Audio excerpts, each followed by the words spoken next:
c'est reparti. Cette fois-ci, on va passer à l'utilisation des polices de caractère sous Illustrator. Alors, très utile quand on fabrique du logo ou de la typo. Dans votre cas, vous allez avoir besoin de lettrage. Donc, comment ça fonctionne? On va déjà aller se trouver une petite police de caractère qui va bien sur dafont.com. Voilà. Alors, vous avez ici plein de polices de caractère avec la possibilité de les télécharger. Ce sont des polices gratuites pour un usage personnel.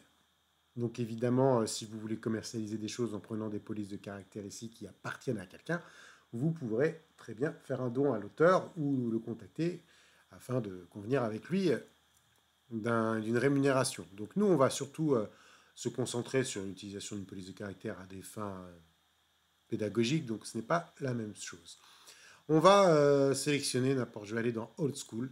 C'est important de sélectionner d'abord une catégorie parce que sinon, vous n'avez pas ça qui apparaît. Et par exemple, je vais taper Joyeux Noël. Ah, c'est bientôt. Et je vais faire valider. Voilà, vous aurez compris, ça permet de visualiser tout de suite si Joyeux Noël a un bon style ou pas. Donc, et je peux faire ça évidemment en changeant de catégorie. Tiens, on va prendre... allez, on va prendre celle... Qu'est-ce que je pourrais prendre? Je sais même pas, j'ai pas... non, on va prendre une police de caractère assez droite et simple. Hein, ça sert à rien de prendre des choses compliquées par rapport à ce qu'on a à faire. L'idée, c'est juste de vous montrer une petite manipulation. Allez, on va prendre celle-là. Et je vais donc la télécharger. Je clique dessus. Je vais aller dans mon espace qui me convient à moi à titre personnel. Hein. Donc, je vais aller bureau et je vais aller cours 2025. Les premières et j'enregistre. Ensuite, tout ça, j'espère que vous savez faire. Je vais aller dans mon dossier qui est là. Je vais faire clic droit. Un peu long, hein. Et je vais faire extraire tout. Ça va s'extraire à l'endroit où je suis. Alors, je vous la montre, hein, c'est un peu long. Hein. Et donc là, je vais revenir en arrière. Donc, j'ai dans mon dossier le fichier zip. Et là, qui s'est transformé en fichier accessible. Et là, j'ai le fichier de la police de caractère. Je double-clique dessus. Et normalement, j'ai ce panneau qui s'ouvre. Et je fais installer. Et là, elle s'installe sur mon ordinateur. Elle s'appelle Caloufira. Je vais donc pouvoir retourner dans Illustrator. Je vais prendre l'outil T. Je vais cliquer ici. Je vais taper Joyeux Noël. Je vais faire un petit... Je vais prendre l'outil Zoom, parce que là... Ah bah non, ça marche pas, ça me tape Z. Comment je fais? Je veux l'outil Zoom. Alors je vais prendre l'outil... J'appuie sur la touche CTRL. Et là, je peux avoir une maîtrise sur ce que je viens de faire. Ça devient donc un objet. Et je clique à côté. Si je fais passer mon outil de texte par-dessus, on a l'impression que ça peut être actif à nouveau. Hop, clic. Je suis à nouveau au milieu. Si j'appuie sur la touche CTRL et que je maintiens la touche CTRL enfoncée, j'ai ça qui apparaît et je clique à côté. Tout est désélectionné, ce qui permet d'accéder à l'outil Zoom et donc de me rapprocher de mon objet. Je reprends l'outil texte. Je clique dedans. Et comme n'importe quel outil de sélection de texte, de traitement de texte, je fais clic, je maintiens le clic de la souris et je fais glisser afin de sélectionner tous mes lettrages. Où je clique dedans et je fais CTRL A, ça va plus vite. Et maintenant, ici, j'ai mes options pour la police de caractère et je vais chercher ma police que j'ai préalablement installée et qui s'appelle, j'ai déjà oublié son nom, j'espère que vous vous rappelez-vous. Donc là, vous avez toute la liste de vos polices de caractère. Je crois que ça commence par F. Je ne sais plus. Elle est là. Non, c'est un K. de Loufira. Elle est là. Je clique et elle apparaît. Ça y est, la typo a été chargée. Outil de sélection. Voilà. Outil texte. Clique dedans. Et je peux donc modifier, par exemple, les couleurs, ici. Outil de sélection. Hop. Je peux, avec les poignées de redimensionnement, modifier ma police de caractère. Je peux évidemment reprendre l'outil texte, cliquer ici, et juste taper le J, et automatiquement, ma police de caractère est déjà celle que j'avais juste avant. Mais, encore une fois, pas à la même échelle. Comment faire en sorte que ce J soit à la même échelle que ça? Alors déjà, clique à côté, rien n'est actif. Clique dessus, c'est actif. À côté, ce n'est plus actif. Je prends l'outil texte. Je clique dedans, et c'est à nouveau actif. Je prends l'outil de sélection, c'est actif. Je clique à côté, ce n'est plus actif. Je clique dessus, c'est actif. J'aimerais que ça ait la même taille que ça. Alors j'ai plusieurs options. Une longue, je clique, je prends l'outil texte, je sélectionne ici et je vais voir dans les paramètres quelle est la taille de ma lettre ici, 109,978. Très bien, je sélectionne, édition, copier. Je vais venir ici sélectionner ma lettre. Ici, je sélectionne, édition, coller. Je prends l'outil objet et j'ai la même taille de lettre. Qu'est-ce que c'était long et contraignant? CTRL Z. Je prends l'outil de sélection, je sélectionne mon objet et je vais aller chercher un outil pipette qui est là. Le raccourci clavier, c'est I. Et je vais venir ici. Et un petit clic dans l'autre objet me permet automatiquement d'avoir mon objet à la bonne dimension. Voilà. Et là, je peux librement, à nouveau, l'agrandir, le déformer, en faire ce que je veux. Ça, c'est sympa. Voilà. Évidemment, hein, je peux à chaque fois recréer une lettre si jamais je veux jouer avec mon lettrage. Alors, regardez un truc. Calque, on ne l'a pas fait pour l'instant. Vous voyez, le panneau calque, il est là. C'est visible. Si j'enlève l'œil, la perruque est visible. Je vais le remettre. Et il y a une toute petite flèche. Hop, je déploie. Et en fait, il y a autant de calques qu'il y a de formes que j'ai créées, sachant que Joyeux Noël est une forme objet isolée, tandis que les deux autres sont de lettres aussi individuelles. Donc, je peux aussi remarquer que sur les calques, le petit carré bleu apparaît en fonction de l'objet qui est actif. Ça me permet d'être situé sur le bon calque, de savoir où je suis. Alors, qu'est-ce que je voulais vous faire faire? Mais voilà. On va s'intéresser au J ici ou après, peu importe. Pour l'instant, c'est une lettre, mais qui est un objet dont les tracés ne sont pas accessibles. C'est-à-dire que je ne peux modifier que la lettre dans sa totalité. Je peux évidemment changer sa couleur, ici. Voilà. Et je peux évidemment lui attribuer un tracé. Si je viens ici sur la partie menu du texte et que je monte une dimension dans les contours, le contour apparaît, un contour noir. Donc je peux évidemment changer la couleur de son contour en double-cliquant ici à tout instant. Voilà. Ça, c'est intéressant. Apparemment, j'ai dû changer, ça n'a pas marché. On recommence ici, voilà. Hop, ici. Voilà. Je vais réduire la taille du contour. Voilà. Et évidemment, je peux m'amuser. Hop, ça, c'est actif.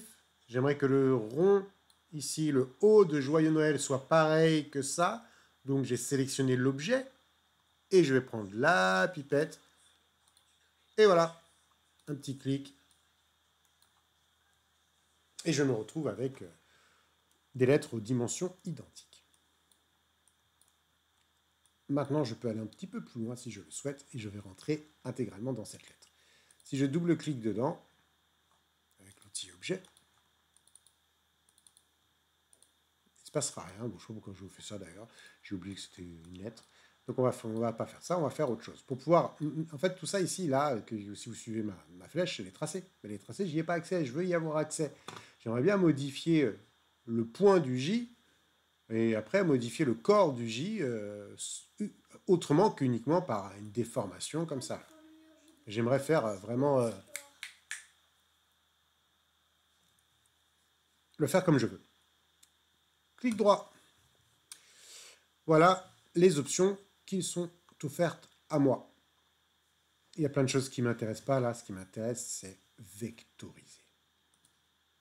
Voilà. Et là, d'un seul coup, j'ai vectorisé. Ce n'est plus une typographie, c'est devenu un objet. Et je vais avoir accès. En double-cliquant, je rentre dans l'objet. Alors bon, je vais ressortir de là. Je ne vais pas double-cliquer. Ne double-cliquez pas, ça donne des... je vous emmène sur un autre territoire encore qui est trop compliqué.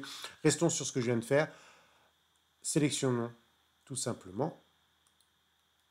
Ici, on peut sélectionner l'objet et on peut voir que les tracés sont apparus. Mais je n'ai pas encore accès aux tracés. Clic droit. Dissocier. Ça n'a pas marché. Tac, tac. Voilà. Donc c'est bien pour ça que je voulais faire double clic. On revient en arrière. Vous oubliez ce que je... Enfin, vous oubliez pas totalement ce que je viens de vous dire. Donc là, ils se déplacent tous ensemble. Ce qui m'intéresse, ce serait d'isoler le rond. Et si je double-clique dedans, je recommence pour que vous revoyez la manipulation. Là, regardez ici ce qui se passe au niveau des couleurs dans l'environnement. Là, je suis sur l'objet. On a les tracés qui sont apparus, contrairement à ici. Hein, on peut regarder, zoom. On ne voit pas les tracés. D'accord? Là, on voit les tracés. Mais je n'ai pas encore accès aux tracés. Je pourrais avoir accès aux tracés si j'appuie sur la touche de sélection directe. Et là, j'ai accès aux tracés. Ça, c'est un moyen. L'autre moyen, c'est en restant sur cet outil de sélection directe, c'est de double-cliquer. Et là, l'environnement, il change. Je suis rentré dans le groupe du calque. Et à chaque fois que je double-clique sur l'objet qui m'intéresse, je l'isole lui. On recommence. Hop, je ressors. Double-clic, je suis rentré dans l'objet. Double-clic. Je suis sur l'un des objets. Et là, je peux prendre l'outil de sélection directe et j'ai tous les points d'ancrage et je peux donc cliquer sur un des points d'ancrage et déformer à loisir mon objet. Ce qui n'a aucune utilité là présentement.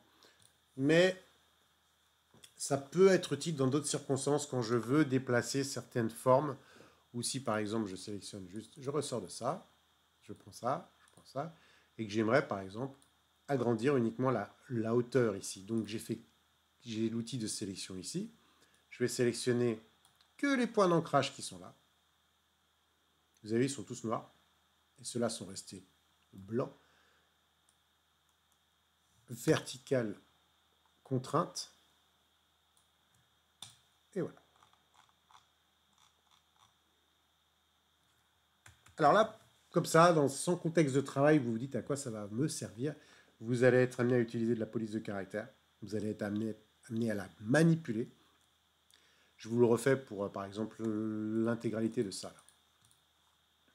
Sélection de Joyeux Noël. Hop, objet actif, objet pas actif. Je clique dessus, il est actif. Clic droit. J'ai mon PC qui est un peu lent. Vectoriser. Et là, on voit tout qui est vectorisé. Si je reste avec l'objet de sélection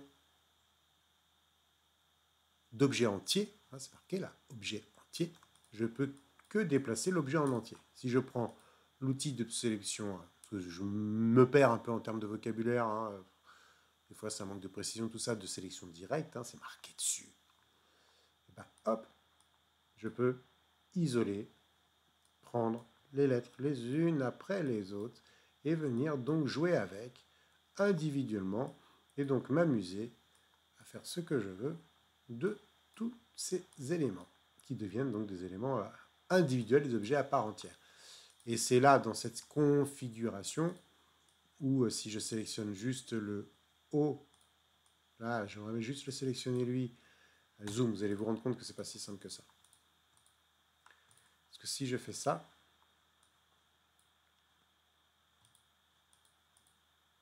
CTRL-, j'ai à nouveau tout qui est sélectionné. Tandis que si je veux juste ça, c'est bien. Et si je veux juste ça, ces deux-là sont encore ensemble. Clic droit. C'est comment je fais pour les dissocier? Je ne peux pas. Donc je fais zoom. Je fais ça. Double-clic. Là, l'environnement, il a changé. Je suis dans le groupe. Et je peux. Voilà. À quoi sert? Petite différence. Il y a dissocier le groupe de lettres et les isoler ensuite les uns après les autres en fonction de l'utilisation qu'on en a besoin. Voilà. Alors, on va se rappeler juste une chose. Calque. D'un seul coup, là, le joyeux Noël s'est dispatché en autant de calques qu'il y a d'éléments. À chaque fois, ce sont des objets individuels qui sont actifs sur chacun des calques, que je peux donc, que je sélectionne tous d'un coup. Mais si je veux juste un, il faut que je double-clique. Et là, je rentre sur le calque. Isolé dans le groupe de calques. OK? Alors, il faut... ça, vous allez vous perdre des fois. Vous pouvez aussi masquer, évidemment. Tac. Et je reclique à côté, je suis ressorti. Je veux, hop, c'est l'entièreté du groupe. Clic droit, dissocier. Et là, je peux évidemment le faire. Donc il y a plein d'options. Si je dissocie par revenu en arrière, voilà, là c'est pas dissocié. Quand je clique, ils sont tous sélectionnés ensemble. Si je double-clique, j'ai que le U qui est sélectionné. L'autre option était évidemment clic droit, dissocier. Et donc, quoi qu'il en soit, vous avez tous ces calques-là. Chaque objet est réparti sur un calque différent que je peux donc supprimer en termes de visibilité. Mais aussi que je peux me dire, tiens, le head, il est là, sa bonne place, plus jamais je veux qu'il bouge.